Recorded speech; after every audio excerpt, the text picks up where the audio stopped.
Hello everyone, in this video we are going to see denial of service attack and distributed denial of service attack. ये बहुत important question है, university में 10 mark के लिए पूछा जाता है। ये क्वेश्चन हो सकता है, इसके आगे वाला वीडियो जो एसक्यूएल इंजेक्शन क्वेश्चन हो सकता है और बफर ओवरफ्लो अटैक हो सकता है। ये क्वेश्चंस यूनिवर्सिटी में इन तीनों में से एक क्वेश्चन पूछा ही जाता है, सो ये मोस्ट इंपॉर्टेंट टॉपिक है। So basic knowledge about denial of service attack and distributed denial of service attack आपको पता ही है। क्या होता है कि एक आधा सर्वर रहता है और उस सर्वर की कैपेसिटी रहती है कि 500 लोगों को एक साथ एक्सेस करने की ताकत है उसकी। या फिर जब हम लोग रिजल्ट देखने जाते हैं, बोर्ड का रिजल्ट लगता है या फिर गेट का रिजल्ट लगता है, नीट का रिजल्ट लगता है, तब क्या होता है कि उस सर्वर की रिक्वेस्ट एक्सेप्टिंग कैपेसिटी जो होती है वो होती है 1 lakh people at a time या फिर 10 lakh people at time. But क्या होता है कि करोड़ों लोग एक साथ वो सर्वर एक्सेस करने की कोशिश करते हैं, तो उसकी सर्विसेज डाउन होती है। मीन्स कॉमन यूजर्स के लिए जो सर्विसेज अवेलेबल होनी चाहिए वो उस समय के लिए डाउन हो जाती है। इसमें कोई ऐसा बड़ा फाइनेंशियल लॉस और यूजर का कुछ डेटा लॉस वगैरह हो रहा है, ऐसा कुछ नहीं होता। इसमें ऑर्गेनाइजेशन का लॉस हो सकता है, जैसे कि अगर कोई ऑनलाइन सेलर है और उसका वेबसाइट 10 मिनट के लिए डाउन है, तो उसकी सेलिंग जो रिक्वेस्ट है वो ब्लॉक हो सकती है या फिर उसका जो सेल्स है वो कम हो सकता है। बट जो कॉमन यूजर रहता है उसको जो services at that time use करनी रहती है उनको वो एक्सेस नहीं कर पाता। यही इसका मेन प्रॉब्लम है। आप अगर इस सर्वर को एक्सेस करना चाहते हो तो क्या किया जाता है कि इंटेंशनली अटैकर के थ्रू इस सर्वर पे बहुत सारे रिक्वेस्ट एक साथ सेंड की जाती है और इसकी वजह से ये अपनी जेन्युइन सर्विसेज जेन्युइन यूजर्स को जो प्रोवाइड करनी चाहिए वो बंद कर देता है। जैसे कि यहाँ मेंशन किया है, देखो, malicious actor aims to render a computer और other devices unavailable to its intended users.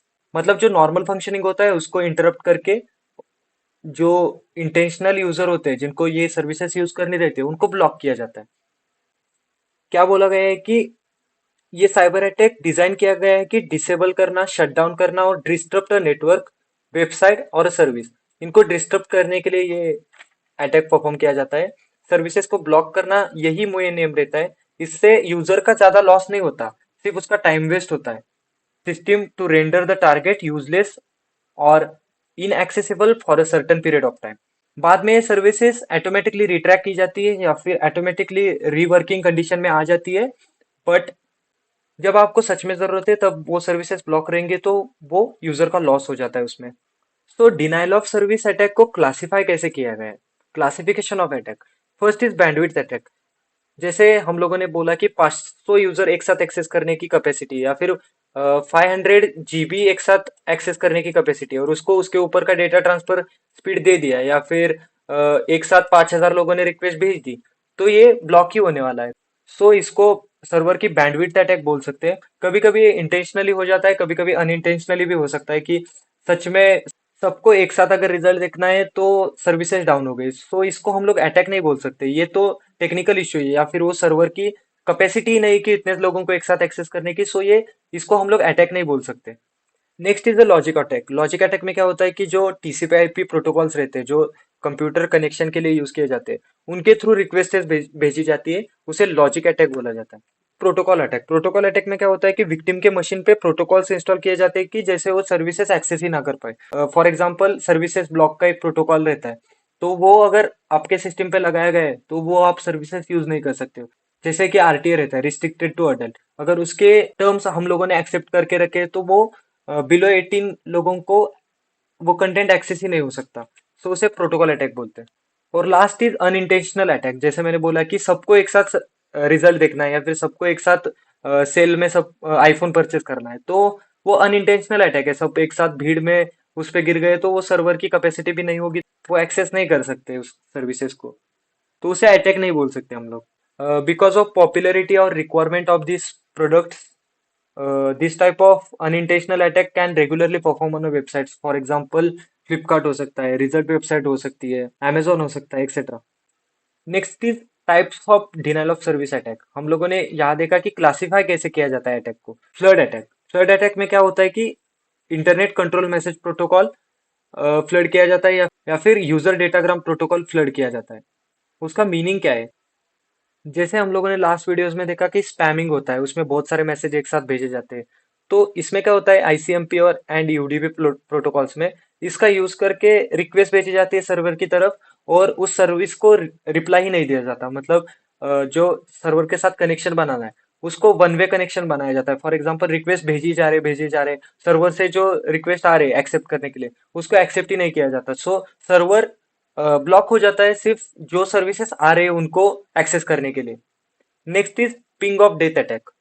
जैसे कि हम लोगों ने लास्ट इसमें देखा कि ओवर साइज अटैक भी हो सकता है कि फाइल का साइज 100 MB तक एक्सेस करने का है और किसी ने 1000 MB का फाइल डाल दिया, तो ping of death attack perform हो जाता है कि सर्वर है वो मैनेज ही नहीं कर पाता उस सर्विसेज के लिए। सो सर्वर ब्लॉक हो जाता है। या फिर कोई वेबसाइट हम लोगों ने बनाई और उसको एक साथ सिर्फ 10 लोग ही एक्सेस कर सकते हैं, बट एक साथ 1000 लोग 100 लोग एक साथ एक्सेस करने लगेंगे, तो उसका जो सर्विसेज है वो ब्लॉक हो जाएंगे, ऑटोमेटिकली ब्लॉक हो जाएंगे।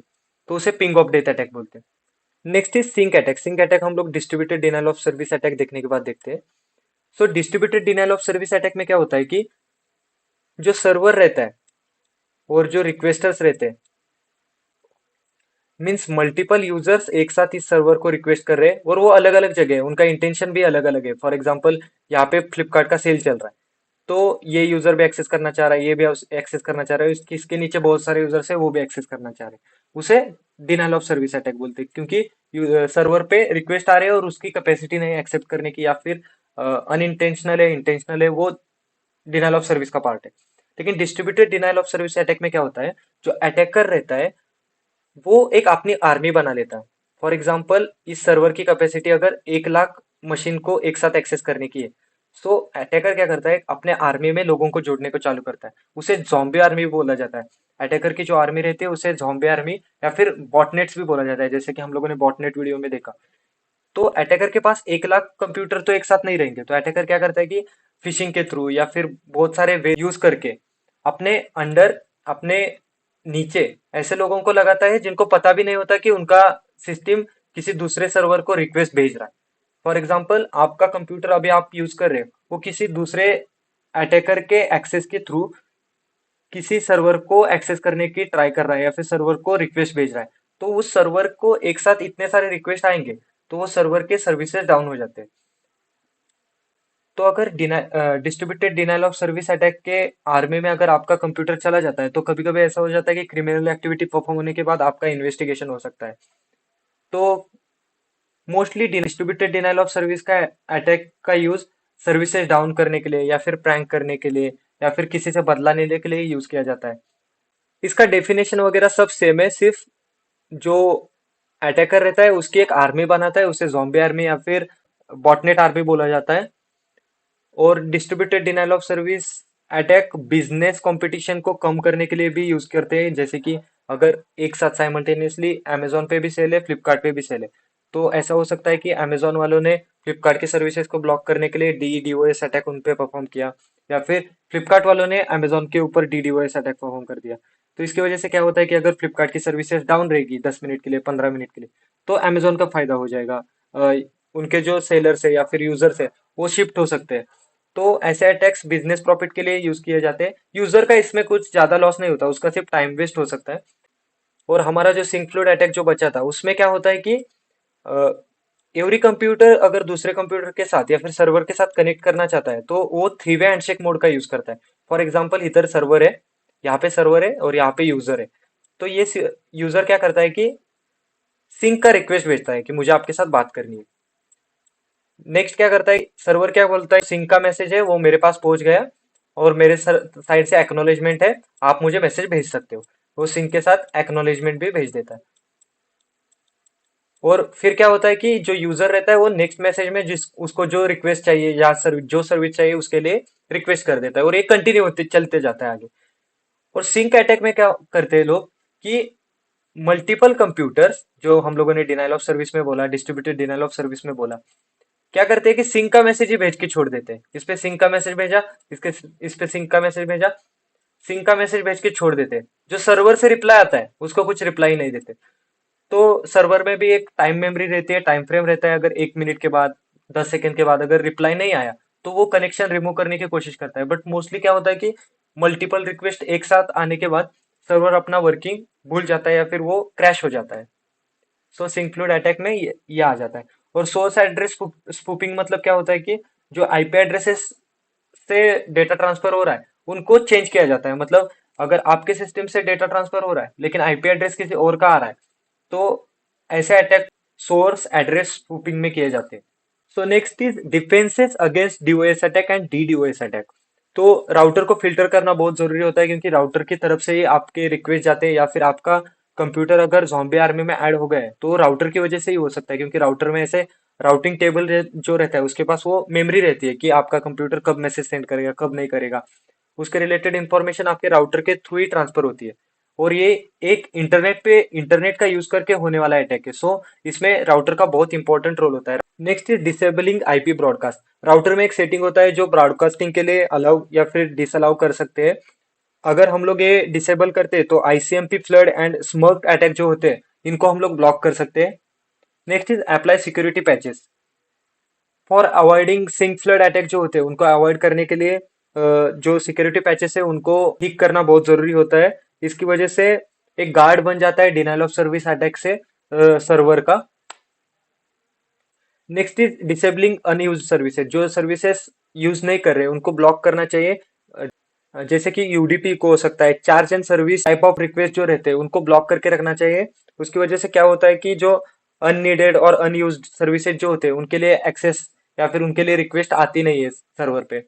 और last is a perform intrusion detection. Intrusion detection IDs का यूज करके इंट्रूजन डिटेक्शन किया जाता है। जो ट्रैफिक होता है उसको एनालाइज किया जाता है, उसको मैनेज किया जाता है, पैटर्न चेक किया जाता है कि किस सोर्सेज से मैसेजेस आ रहे हैं, किस सोर्सेज पे जाने वाले हैं, तो उनको ट्रैक किया जाता है। अगर बल्क मैसेजेस आ रहे जा रहे तो उनको उनका फ्रीक्वेंसी कम किया जाता है या फिर उसको स्लो डाउन किया जाता है।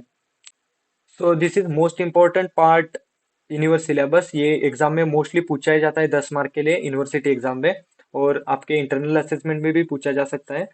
सो यहाँ दिखा है देखो, एक एक सर्वर से एक रिक्वेस्ट आ रही है एक कंप्यूटर से, तो डीओएस अटैक है। और अटैकर है यहाँ, और उसने आर्मी बना ली है अपनी और सर्वर को रिक्वेस्ट कर रहे हैं, then it is distributed denial of service attack. So that's it in this video. Thank you.